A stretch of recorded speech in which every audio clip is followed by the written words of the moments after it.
तो शादी में दिया गया 25 तोले सोना या स्कूटर, कार इत्यादि गिफ्ट्स हैं या डाउरी, इसका फैसला कौन करे? ये स्वेच्छा से दिया गया कि सामाजिक दबाव या प्रतिष्ठा के लिए, ये कैसे तय हो? अक्सर ये देखने में आता है कि जब तक शादी ठीक ठाक चल रही है तो लड़की वाले शादी में दिए गए सामान को वॉलंटरी गिफ्ट्स कहेंगे, लेकिन जैसे ही शादी में तनाव शुरू हुआ या शादी टूटने की नौबत आई तो उस वक्त बेटी या उसके ससुराल को दी गई हर छोटी बड़ी चीज को डाउरी डिमांड्स में शामिल कर दिया जाता है। बुनियादी सवाल यह है कि इस लेन देन का स्वरूप इतना विकृत क्यों होता जा रहा है? आधुनिक दहेज प्रथा लड़की को अपने से ऊपर के स्टेटस के परिवार में ब्याहने की प्रथा यानी हाइपरगमी से उत्पन्न हुई। इस अपवर्ड मोबिलिटी के लिए परिवार इन्वेस्टमेंट के तौर पर ज्यादा खर्च करने लगे। जैसे आज IAS, IPS, इंजीनियर, डॉक्टर इत्यादि दामादों के लिए होड़ लगती है। पहले जब ये हाइपरगमी की व्यवस्था में जब दहेज दिया जाता था तो कुछ बातें निश्चित हुआ करती थी कि कितना दहेज, कौन देगा, किसको देगा, हर एक का जो दर्जा था उसका भी करीब करीब लोगों को आइडिया रहा करता था कि ऐसे फैमिली और ऐसे गांव में बिहाने से इतने पैसे और इतनी जमीन या इतना सोना देना होगा, और इसमें तो ये कुछ प्रिडिक्टेबल निश्चित जैसी चीजें थी। और वो पैसे वगैरह लेने के बाद फिर बहुत उनके इस चीज को लेके मांगे बढ़ाई नहीं जाती थी, रेपिशियस फॉर्म नहीं हुआ करता था इसका। लेकिन अब जो दहेज की प्रथा हो गई है शहरीकरण को लेके, वहां तो एक ही बात हुई है कि और उसमें दर्जे की बात भी उतनी नहीं रही है।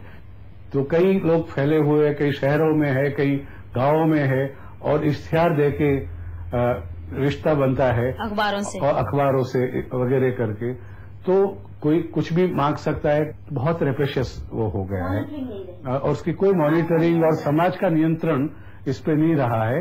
हाँ, हमारे पास जनरली तो बेटर चॉइस लेकर आते हैं कि हमें बेटर चॉइस चाहिए। हाँ, हर आदमी चाहता है एक स्टेप ऊपर चले।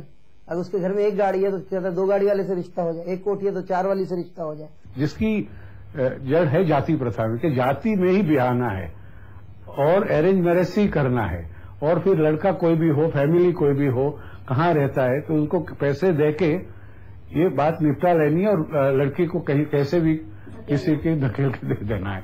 अब ऐसी जब स्थिति हो जाती है तो जो दहेज प्रथा जो अपने आप में कुप्रथा थी, इसका स्वरूप और भी खराब और अद्भुत हो गया है। दहेज को लेकर झगड़े क्यों बढ़ते जा रहे हैं, इसकी जड़ तक पहुंचने के लिए ये समझना जरूरी है कि दहेज में क्या कुछ दिया जाए, इसको लड़की वाले कैसे तय करते हैं। नहीं, ये तो दोनों की हैसियत से तय होता है, क्योंकि हम किसी को 1 लाख रुपए नहीं देते। भाई उसका स्टेटस क्या है, उसकी प्रॉपर्टी क्या है, जमीन जायदाद क्या है, पढ़ा लिखा है या कोई नौकरी पे है, ऐसा देख के देते हैं। लड़की वाला थोड़ा ज्यादा अपनी ताकत के अलावा ज्यादा कर्जा विर्जा निकाल के अपनी बच्ची अच्छे घर में जारी बोल के अपने हैसियत के ऊपर से देता है। हम जैसे कोई पार्टी बताते हैं, उसके पास 4 गाड़ियां हैं, तो देने वाले को पता है कि मुझे एक गाड़ी देनी पड़ेगी अपनी बेटी के लिए, और यह 1000 गज में कोठी है उनकी, और वो 200 गज की कोठी वाले को तो हाँ करेंगे नहीं, तो बराबर को करेंगे और देख के हैसियत के हिसाब से करेंगे। When somebody is giving in a match like IAS, they are giving in the sense they will be having some good business or contracts or something. So naturally, when through this person, they will be getting more benefits, bigger contracts or at cheaper rates. Not only contracts, there are so many things. Say they can recommend for a job, or they can get some other benefits or some government lands. It's an investment where you can get back again, but after some time. अगर मान लो लड़के वाले नहीं भी मांगते तो लड़की वालों को लगता है कि इनके लड़के में जरूर कोई दोष है, या समाज में भाई क्यों नहीं मांग रहे, क्या कारण क्या है, क्यों नहीं कहते, तो इसलिए लड़के वालों को भी लगता है कि हमें भी ज्यादा से ज्यादा लेना चाहिए, नहीं तो कोई ये ना समझे कि हमारी कोई हैसियत ही नहीं है।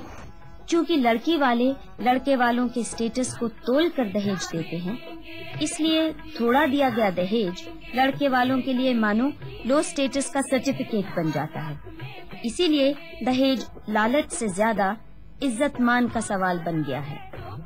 डाउरी कैलकुलेशंस के कुछ और भी पहलू हैं। लड़के की माँ नहीं है तो थोड़ा we don't mind paying another 50,000 और 1 लाख मोर। अगर बहन भी नहीं है तो और 1-2 लाख दिए तो भी वो अपने बच्ची के पास रहता, नहीं तो इधर रहता, दूसरों को तो नहीं जाता बोल के। क्यों बोले तो थोड़े ट्रबल्स कम रहेंगे and the girl will be independent where she goes, so the sister-in-law will not be in a position to create problem. So they don't expect और वैसा रहना बोल के नहीं, हाई तो प्रेफरेंस इज मोर। अक्सर दहेज की समस्या को लेकर लोग सोचते हैं कि इसका मूल और इसकी वजह स्त्री धन की प्रथा में है और स्त्री धन की प्रथा का ही एक भद्दा स्वरूप बन के आया है।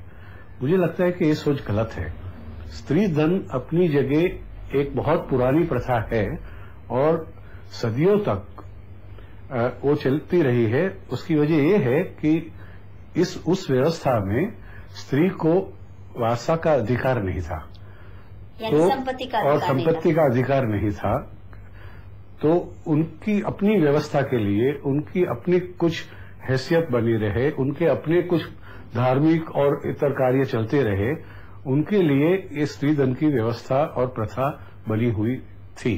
उनके पूरा अधिकार उनका अपना ही रहता था और उनके बाद किसको देना वो भी उनका अपना अधिकार था और आमतौर पे ये पुत्रियों को ही जाता था। पारंपरिक स्त्री धन में कुछ स्पष्ट नियमों के अनुसार लड़की को उसके हिस्से का सोना चांदी इत्यादि दिए जाते थे, लेकिन आधुनिक दहेज प्रथा में ऐसे कोई नियम कायदे समाज नहीं बना पाया जिससे लड़की का हक स्पष्ट तय हो सके। तो अगर माँ बाप ने 2 लाख भी इन्वेस्ट किया है किसी लड़की की शादी के लिए और 1 लाख में बात बन गई या लड़कों की तरफ से कोई डिमांड नहीं हुई, तो माँ बाप उसका कभी 2 लाख का जो इन्वेस्ट किया हुआ पैसा है वो नहीं देंगे। जितना थोड़े से थोड़े में काम चल जाए, कटौती हो जाए। दहेज के ऊपर खींचातानी की बुनियादी वजह यही है कि शादी में दिया गया पैसा व सामान स्त्री धन से बदलकर ग्रूम प्राइस का रूप ले चुका है। क्योंकि संयुक्त परिवार टूट रहे हैं और अच्छे कमाऊ बेटे अक्सर बीवी के आते ही अलग गृहस्थी बनाने लगे हैं, इसीलिए लड़के के माँ बाप बेटे पर की गई इन्वेस्टमेंट की कुछ रिटर्न की उम्मीद करते हैं। Because they have educated the boy and they have made him successful in life, they are demanding, and certain people they want that money to get their daughters well settled. Or because once the boy gets married, he is naturally going to listen to his wife and his in-laws. He doesn't care about his parents, so for their security maybe.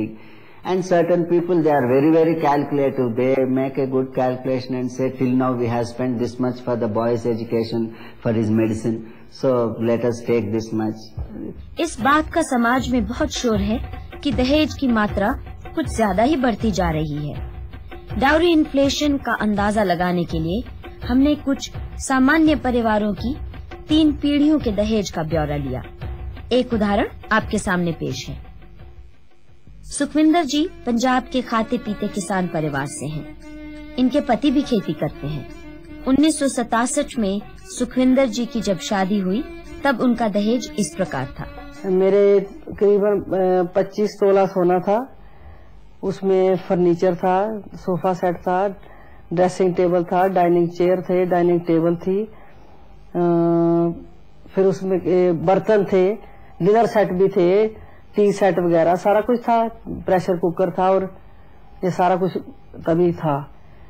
तो उसके बाद हमारे पास जो अच्छे अच्छे suit थे, 21 suit दिए थे, सभी परिवार वालों को भी दिए थे।